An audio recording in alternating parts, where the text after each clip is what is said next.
Thank you for coming along. Coffee is after this. We're going to go pretty fast through a lot of this content. So I'm going to assume a lot of knowledge. I'm not going to explain what services do, etc. We're just going to take that as read, or you can use that as a bit of homework. We're going to cover a lot. We're going to talk about optimization from an operational perspective, from an infrastructure perspective, and from an architectural perspective. My goal this afternoon is for you to leave with at least one really cool thing to go back and do. That's my goal. All the pricing I'm showing is in the Sydney region, so it's relevant to us in US dollars. And basically you're here because you want me to show you the money. I don't have copyright permission to do the big show me the money, but that's kind of what we want. Now there's lots of maths and calculations in many of these examples which can be really boring and slow to go through. So I've created these nifty little star chevron-y things that will pop up in different examples and show you the percentage of savings you can get. And as you can see there, we're talking decent savings, not 5%, 10%. We're talking shifting things up to, I think, 87% is one of the biggest ones we have. So, cost. So I believe that economics is a new domain for architecture. Now, in architecture, we typically think about availability, performance, security, function, kind of a useful thing. But we don't tend to think about economy. And this is because the way we think about how we fund projects, how we build systems, has not changed in concert with the technologies available to us from a pricing standpoint. So economic architecture really says that you can get the same or better outcome for lower cost. It means that you can try and change during the life cycle of a product or a system and optimize as you go. And optimizations that weren't available at the start of the project or the start of the life of the system may be available throughout its life. You can also make significant change that are economically driven without sacrificing function. I'll give you some practical examples of that shortly. There are also changes in the services that can be consumed. We have over 90 different services now, whereas just a few years ago we had maybe 30. So suddenly there's a whole lot of things that you can swap in and out in your system and make it better to operate. And we also need to appreciate what's our transaction cost and what's our operational cost. And so I'm going to start with a question to you, is who here knows for the system they care most about what their cost per query is? Very few hands go up, not uncommon. What's your cost per user to provide your service? Yeah, one hand goes up. Cost per processing unit, whatever you want. Who tracks it in real time? No one. Who understands what it is? Not many people. So I almost took this talk right down this track, but this is more just a hint to let you take this back to the office and think about it. If you're using AWS, you can simply jump into the Cost Explorer and do a back-of-the-envelope calculation to figure it out. If you want to be a little bit more advanced, you can instrument your application to gather transaction volumes and then compare that with your bill. What some companies do is they display this in real time and put it up on the screen where the development and operational teams can see it, and they can make it a competition to see who can drive that price down while still retaining performance. Because it creates that feedback loop. So you can do this. Anyway, optimizations. Let's go. So the first one is operational optimization, because people are involved in activities. So it costs, this is the median cost per hour of someone in Australia, in the US, in Japan, etc., for a systems administrator. Now this is the median cost, and we don't hire median people, do we? We only have the best of the best, so no one's going to work for $26 an hour in Australia. DBAs demand a little bit more because they're kind of special. So they need more pay as well, but everything has a cost. So let's think about the admin effort to update a minor database version. So what do we need to do? We need to back up the primary, back up the secondary, we need to back up the server OS, we need to gather the upgrade binaries together. Anyone done that lately? That's a non-trivial task, isn't it? We need to create a change record, we need to come up with a rollback plan, we need to test it somewhere, then we need to do it in development, staging, secondary on production, do the failover, do the primary on production, verify, check. If you're getting out of this in less than 8 hours, you're probably doing pretty well. Or you can use the Relational Database Service, RDS, and you can specify an update. We know that you want the update to be applied, and you can put a change record into that, say, hey, this is going to happen, and then just see the success. So you're probably looking at about an hour. So really what this means, you can just jump in and set when do you want your maintenance window to be, and then afterwards you can actually watch it in real time or download the results as part of your change record to show, yes, I did do this patch and it was successful and here's the steps that took place. This is a classic example of getting rid of undifferentiated heavy lifting and retasking those expensive hours to far more useful things. In this example alone, in Australia, you're going from a $200 an hour, $200 to do that change, down to $25 to do that change. Think about all the updates you do, all the systems you maintain, all the constant stuff that has to be done for good security and good hygiene that just takes time. That's operational optimization. What about infrastructure? So we're not touching code yet, we will, but at the moment we're just talking about infrastructure. Storage. Storage tiering is a very powerful concept that has been spoken about for years, but now it is really transparently available to you and you can take advantage of it aggressively. So here's an example. Let's say we're storing some photos or some images or could be some PDFs on the simple storage service S3, and we have 100 terabytes of those. So if we have that on Amazon Standard Storage, we're paying just over $3,000 per month for that storage. Now, what we could do is turn around and say, well, you know what, let's set a policy. And our policy that says that, most data is only used within the first 30 days, and after that we can archive it off. So probably 80% of that's going to go off. And only about 20% of that is going to be accessed regularly, so less than twice a month. So it suits the model of what we call infrequent access. So we simply set the policy, that gets activated on the storage bucket for us, and it automatically changes the pricing profile, because now we're using infrequent access storage. Suddenly we've saved 32% on our monthly spend. Without doing anything, no code changes, the semantics stay exactly the same, but we've delivered a storage saving. It's pretty good. Okay, what else? Well, you need to revisit and right-size your EC2 instances at least every 6 months, if not more often. Now, the reason is twofold. Firstly, the families we have available to customers change. And typically as they change, they increase in performance and they reduce in cost. That's a trend we've seen generation after generation after generation. So you can get a no-brainer saving straight away. The other thing that happens is your own application workloads change and you tend to understand them better. So you can optimize down to get a better fit in terms of your compute resource. Now, Trusted Advisor will also give you hints for this, and I'll show you some examples of that shortly. But let me give you a Windows example. So this is the price for a M4 4X large in Sydney is about $2.30 an hour, whereas an M4 X large is 29 cents an hour. So if I'm running my Windows workload and it typically pegs at about 15% CPU, then that's giving me a good indication I should be changing my instance size. Now this is a trivial change. Stop instance, change instance type, start instance. That's all there is to it. You can do it while you're having a cup of coffee. What you can see is by dropping down from our M4X large into our smaller size, we still have a ton of headroom there. Like we're still running at 60%. I don't like running my servers at 90%, 100%. Weird stuff tends to happen, doesn't it? So we don't have to worry about it here. We're still 60%. We've got plenty of headroom, but we've saved 87% on our compute cost. For most customers, compute is the biggest part of their bill. When you go to your CFO and say, hey, I've figured out a way to save 87% on our compute cost, you will almost certainly qualify for a hug. Now, I've got to warn you, many of us are not huggers, but you may get one. It's kind of hug-worthy. Now, I see sort of anything above 80% is in the hug zone. So that's one to take home with you. Now, Trusted Advisor, everyone gets Trusted Advisor for free. It's included in your basic support level, and it will give you some hints of things that you can save money on. One of the things it does is look for EC2 instances that are barely, if ever, used, that could be turned off. Turn them off. Simple tip.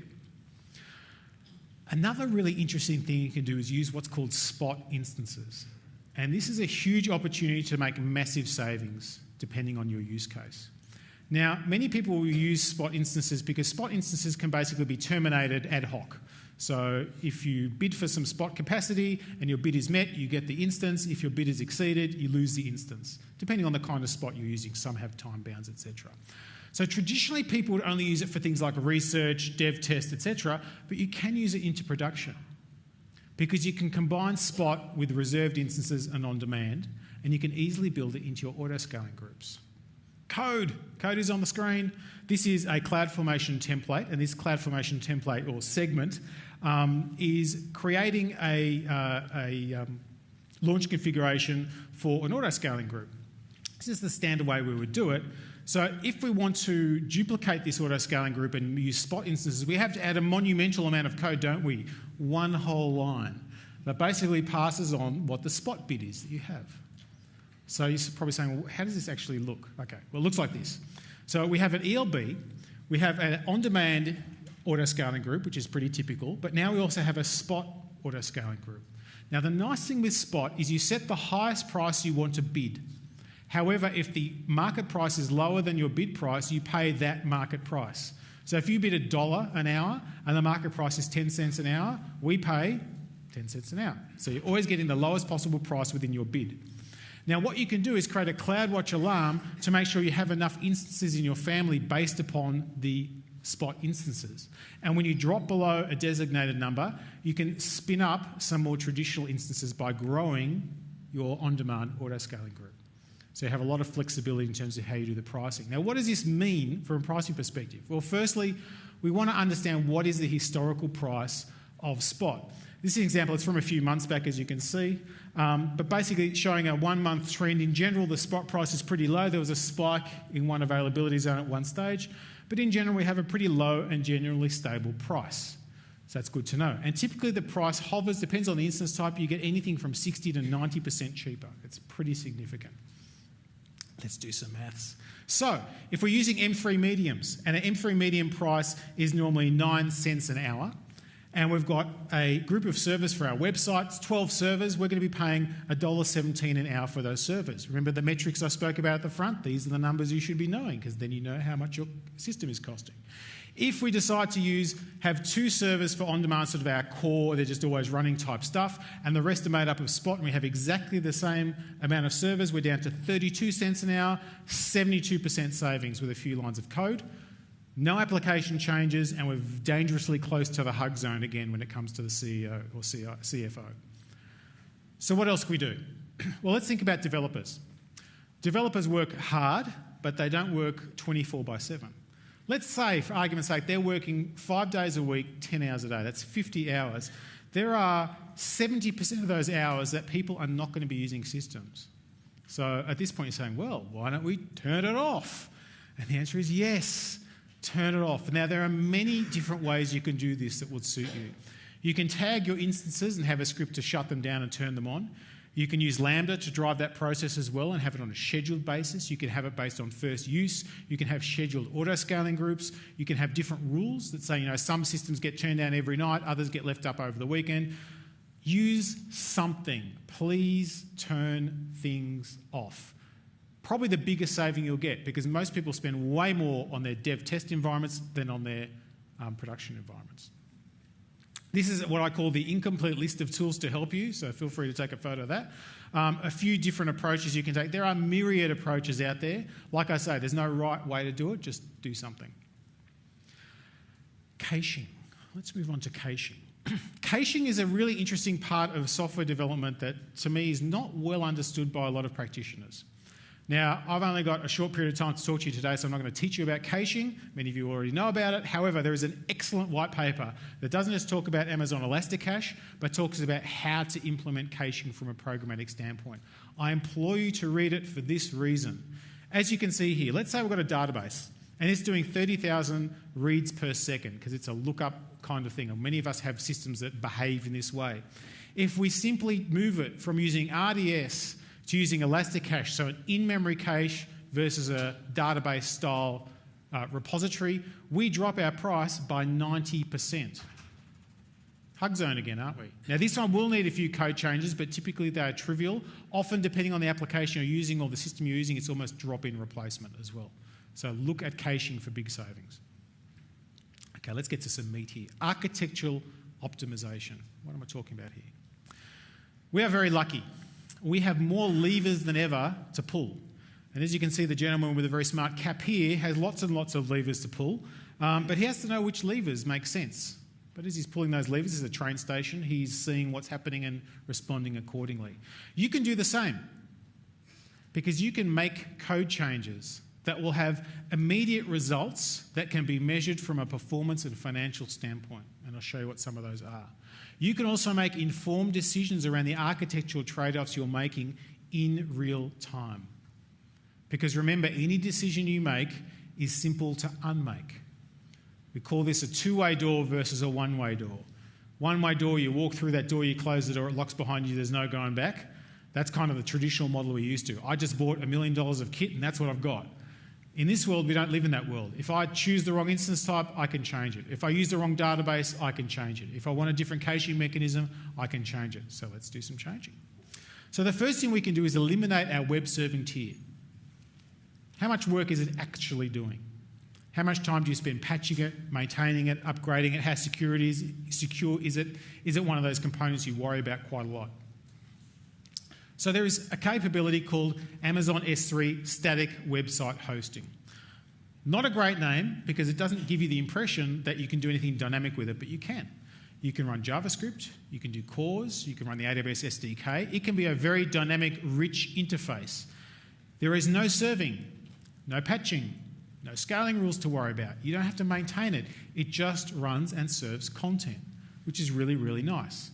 So what does it cost? Well, it doesn't cost a lot. I've tried to model kind of an average page. The average page on the internet these days is about 2 meg, or that's growing over time, and has about 150 objects per page. So I calculated a decently trafficked website getting 100,000 page views per day, netted out the gets and the amount of data transfer, and basically it's just over $1,000 a month to run your website at this sort of scale, without having to spend money on web server patching, spending time on capacity planning, doing any work around security scanning, or doing content rollouts and updates in a complicated way.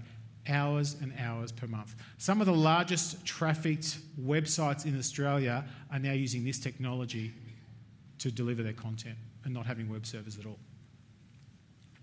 Queues. I love queues. Queues are a fundamental architectural thing that we need to see more of in the systems that we build and that service our citizens. Now, often we talk about the decoupling power of queues and SQS in particular. We talk about how it helps with resilience and reliability, and that is a very important but only part of the story. You can use queues to manage cost. Let me show you how. Complicated architecture diagram and code. We're really stepping it up now. So, we can have things based upon costs. Now, this is less relevant in the government sense, but it can be used for performance reasons and other ways that you process things. So let's work with the example as it stands. So in our system here, we've got a mobile client that uploads a photo to a S3 bucket, and then we want to process this and change the way it looks and output it. So we have 2 tiers. We have a free tier and we have a paid queue. Now, our free queue accepts traffic and only spins up the auto-scaling group when we have more than 1,000 messages. Why? Because an M4 large can process 1,000 images in an hour in our model. So we want to run that instance as long as we can within the hour to optimise its use. However, we have an SLA with our paid customers, because they're paying for the service, that they don't wait more than 10 minutes for their service. So in this case, we say, you know what, if the oldest message on the queue is more than 10 minutes long, we start to spin up more instances to process the load. So we're always keeping ahead of it. Now, this has cost implications, doesn't it? Because in the one instance, we're using one set of servers. In the other, we're using the other set of servers. So example, if we've got 2,000 transactions, 50-50, paid and free. In the free queue, our per transaction cost is going to be one server. So the cost of one server per hour, which is 33 cents, divided by the 1,000, so 0.00 something. However, our paid queue, because we need 6 instances to meet the SLA, is going to cost an order of magnitude more. Again, lots of zeros and a number, but it's going to cost more. Now, this again comes down to this conversation about what does my transaction actually cost? How can I figure it out? So here we know what our cost is. So how do we save money? Well, we simplify. Simplification tends to lead to cost optimization in a cloud-native development environment. So we're going to move to a serverless model. We're going to use Lambda. The mobile client saves its image to the S3 bucket. The S3 bucket will trigger an S3 event, and I'll show you how that works in a minute, which kicks off a Lambda function, which is, of course, serverless. I've assumed the worst-case performance of the Lambda function, which is unfair, but I wanted to give a really bad comparison to show that even with bad comparisons, you can save money. Each transaction now costs 53% less than the old transaction cost did. And we've even taken out the SQS, which is a negligible cost, so it's neither here nor there. But you can see that's a significant saving. So now we've got a significant optimization that we can use elsewhere.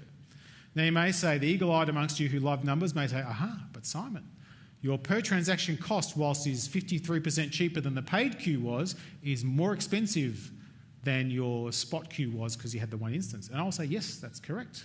So we can combine the two models, and I'll show you how in a minute. Just quickly, if you're wondering how we triggered the Lambda function, it's as simple as when a put comes in, based on a particular file type, go do something. This is not hard, really, really simple to wire up. So what we could do is still use SQS for the free tier in our example and apply Spot to that to make it even cheaper, so we could drive the cost down of that completely, but our pay tier now has a higher SLA than it had before, a better SLA than it had before. Because remember before we said it's got to be within 10 minutes? Lambda straight away. As a user, I'm going to get that result within seconds. I'm super happy, and you've just reduced my per transaction costs. So there's winning all ways around. Now, you're probably sitting there going, well, this is all well and good, Simon, but you're not talking about state. You're talking about statelessness. That's the easy stuff. And I'll agree with you. That is much easier than state. So, some tips on the database side. Not everything is just relational or just NoSQL. Many systems should be designed using a multitude of data stores. This ties into the whole microservices thing, which we're not going to go into today. However, conflating the two concepts of SQL and NoSQL and forcing one or the other is a bad pattern to go down. Similarly, conflating transactional with analytic is a bad pattern to go down as well. Rule of thumb, there'll be hotspots to look for. Those can move to things like NoSQL, etc. It makes a lot of financial sense. Here's a worked example for you. Let's say we have a 10,000 IOPS, 80% read, 20% write database, 3 terabytes of capacity, multi-AZ for resiliency. If we run this in Amazon RDS, we're talking over $4,000 a month. If we move exactly that capacity and that performance profile to DynamoDB, $2,887 a month. That's 38% less, plus you're actually getting more durability, and in all likelihood you'll get lower response time as well. So, I mentioned at the start that things can change, you can make changes overall. Architectures can evolve. We've got trapped in this model of saying, well, I built it, it's delivered, and it's done, and I walk away for 5 years. No, the whole world around us is changing. We should change our systems to it. This is the whole concept of evolution. So I thought, let's do an example. And I built a little microservice, and this is a restroom finder. We're lucky that data.gov.au publishes over 18,000 public toilet locations, geocodes, and addresses. So you could find a restroom when you need to. So I thought, well, let me go through this process. So I basically just grabbed a framework I was familiar with, which was Python, Bottle, and MySQL, and built some code. And this is my very ugly code that basically accepts a postcode, validates at a very basic level that it's a postcode, does a query on my database, and returns a JSON string of toilet locations. It's a microservice. So to deploy this, I could do my familiar thing, which is say, well, I'm going to use Elastic Beanstalk. It's going to create a load balancer for me. It's going to create some EC2 instances. It's going to stand up a database with a replica. It's all very familiar. It's going to scale beautifully. It's going to be reliable. It's going to do patching for me. I'm all good. However, I'm not really managing my API layer, am I? I'm just relying on what Flask can do. My storage layer feels pretty heavy for 18,000 rows, quite frankly. And I still need to manage this environment. There's still some care and feeding that's going to go on. So, being a cool kid, I'm going to say, well, let's containerize. So I actually asked one of my colleagues in the Melbourne office, Shane Baldacchino, to do this for me, and he containerized it and he put it into Docker. And it has some benefits because now we're using the ECS, so the EC2 container service. The containers themselves spin up very quickly and spin down very quickly as well. Probably the biggest benefit is we get to say Docker a lot, which is apparently quite cool these days, so we can say that. But we haven't fixed any problems, have we? We just created a container. So I've still got a patch, still got a heavy storage layer, still have an API that's not really managed very, very well.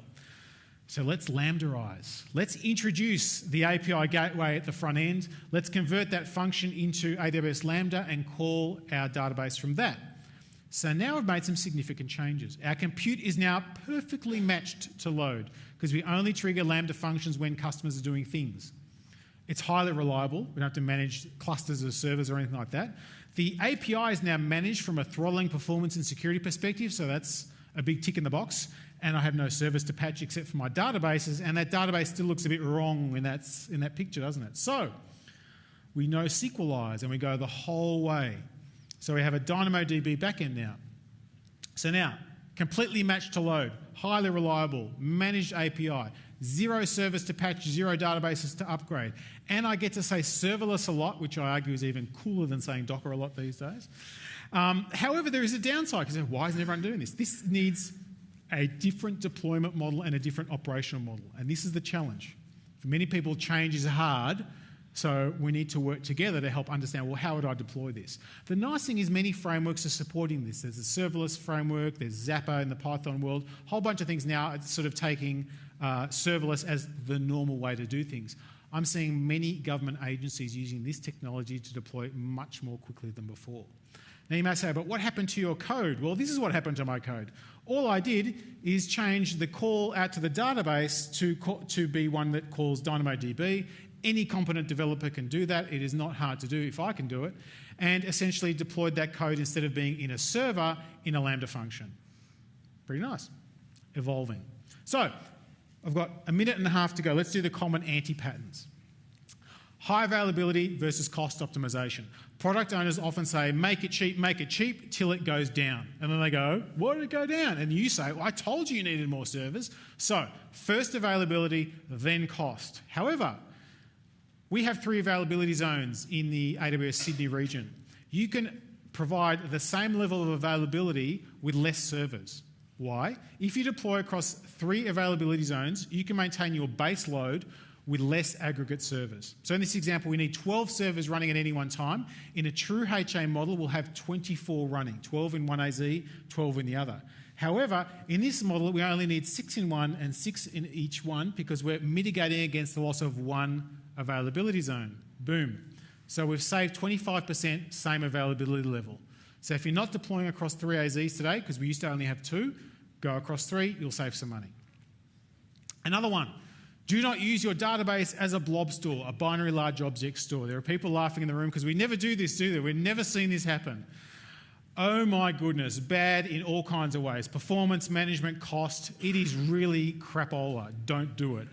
This is what it looks like so you know what to look out for. I create a table that stores user images. It has the ID for the user ID, it has a GUID so I can track it down, and I shove that image in there too because it kind of felt like the right place to put it. So each image is 2 meg. We have 3 million rows of that. Now we have a 6 terabyte database. Welcome to a lovely world of operational problems. If you store this in a database, which you can, it'll cost you about over $3,000 a month to store in there. So how should we do it? Well, what we should do is have our table pointing to an image URL stored in S3. So the blob gets stored in an object store, where I would argue it belongs. Now, let's do the maths. We've still got 3 million rows because we need the metadata, but now it's less than 6 gig instead of less 6 terabytes.